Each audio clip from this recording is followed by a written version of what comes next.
Hi విబాస్. Pakistan India మధ్య యుద్ధం ముదిరిపోవడంతో పాకిస్తాన్ ప్రతి సూరి ఇండియాను బెదిరించడం మొదలు పెడుతుంది. మా పైకి యుద్ధానికి వస్తే మేము మా దగ్గర ఉన్న అణుబాంబులు మీ భారతదేశం పైన వేస్తామని బెదిరిస్తుంది. చిన్నపిల్లవాడిని బెదిరిస్తున్నట్టు బెదిరిస్తుంది. వాస్తవానికి మోడీ గారు ఎప్పుడో చెప్పారు, మీరు అణుబాంబులు వేస్తే మా దగ్గర ఉండేది దీపావళి చేసుకోవడానికి. కానీ అసలు వాళ్ళ దగ్గర ఉన్న అణుబాంబులు ఎలా ఉంటాయి, మన దగ్గర ఉన్న అణుబాంబులు క్వాలిటీ చూస్తే కంపేర్ చేస్తే వాళ్ళ దగ్గర ఒక్కొక్క అణుబాంబుకి 100 రెట్లు పవర్ ఉండే అణుబాంబు మన దగ్గర ఉంది అనమాట. వాళ్ళ దగ్గర 14 అణుబాంబులు ఉన్నాయి. ఈ 14 అణుబాంబులు కలిస్తే ఒక అణుబాంబు మనది. మన దగ్గర 18 అణుబాంబులు 19 అణుబాంబులు ఉన్నాయి.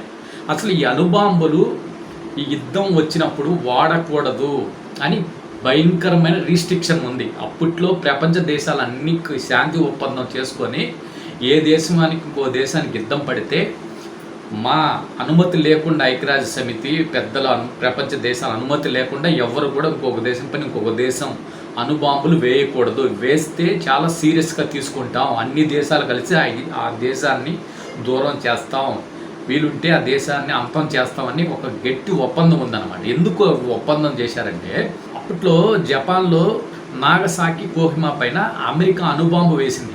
ఈ ఎఫెక్ట్తో ఆ పడిన చోటే కాకుండా ఆ చుట్టుపక్కల చాలా 100 కిలోమీటర్ల దూరం ఆ అణుబాంబు విసగాలి వీచి వాటిని పీల్చి కొన్ని లక్షల మంది చచ్చిపోయారు. చాలామంది ఆర్గాన్స్ దెబ్బతిని కిడ్నీలు హ్యాండిక్యాప్డ్ అయిపోయారు, కాళ్ళు పోయాయి, క్యాన్సర్లు వచ్చాయి. ఇలా భయంకరమైన జీవితాలు జీవించారనమాట చాలా ఏళ్ళ వరకు. ఇప్పటికి కూడా చాలామంది ఉన్నారు అప్పుడు అణుబాంబులో గాయపడి ఇప్పటికి కూడా మంచంలో పడి ఉండేవాళ్ళు చాలామంది ఉన్నారు. అందుచేత ఆ రోజు డిసైడ్ అయింది, అణుబాంబు ఎఫెక్ట్ ఇంత భయంకరంగా ఉంటుందా, ఇది అంత విషపూరితమా, ఇది పడిన చోట చిన్న చెట్టు కూడా మొలిపించలేము. అక్కడ వాటర్ ఉన్న వాటర్ తాగడానికి కూడా పనికిరావు. మళ్ళీ అక్కడ ఏ బిల్డింగ్ కట్టలేము, నివాసం ఉండలేరు అనమాట. అంత భయంకరమైన ఆ పవర్ అనేది అలా ఉంటుందన్నమాట. అందుకు అణుబాంబులు వేయకూడదని ఆ రోజు గట్టి రిస్ట్రిక్షన్ చేశారు. ఇప్పుడు పాకిస్తాన్ ఇవి యూజ్ చేస్తాను అంటుంది, ఇండియా ఆ మాట చెప్పట్లేదు.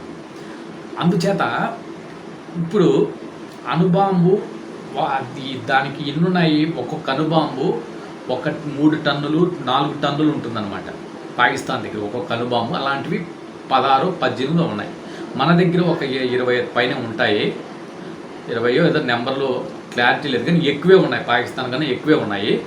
మన దగ్గర ఒక్కొక్క అణుబాంబే 100 టన్నులు 150 టన్నులు ఉన్నాయి. వాటిని క్యారీ చేయడానికి పెద్ద పెద్ద వెహికల్స్ కూడా ఉన్నాయన్నమాట. మనం ఒక అణుబాంబు వేస్తే పాకిస్తాన్ సగం పటాస్ బూడిదైపోతుంది.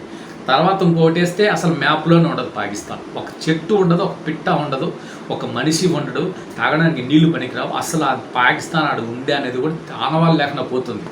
అంత పవర్ఫుల్ న్యూక్లియర్ బాంబ్స్ మన వద్ద ఉన్నాయి.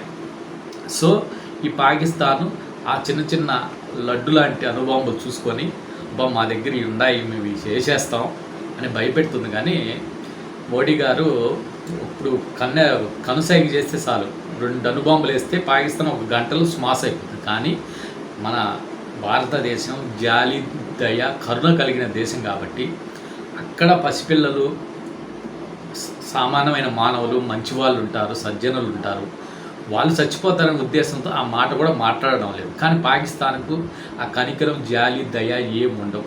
అణుబాంబు పట్టి ఎవరైనా పని ఎవరైనా సావని మేము వేసేస్తామండి. ఎందుకు వేస్తానంటుందంటే, వాటి దగ్గర సాంప్రదాయంగా యుద్ధం చేసే ఫైటర్ జెట్స్, యుద్ధ ట్యాంకులు, మిస్సైల్స్, రాకెట్స్ ఇలాంటివి ఏమి లేవు. బాంబులు ఇలాంటివి లేవు. వీళ్ళ దగ్గర ఉండేది అణుబాంబులే. మనతో కంపేర్ చేస్తే అలాంటివి లేవు. సహజంగా సాధారణంగా యుద్ధం చేసే పరికరాలు లేవు. వీళ్ళు ఎవరు చెప్పినా అన్ని ఐక్యరాజ్య సమితి మాటలని ఉల్లంఘన చేసేసి మేము అణుబాంబులు వేసేస్తామని మనల్ని భయపెడుతున్నారు.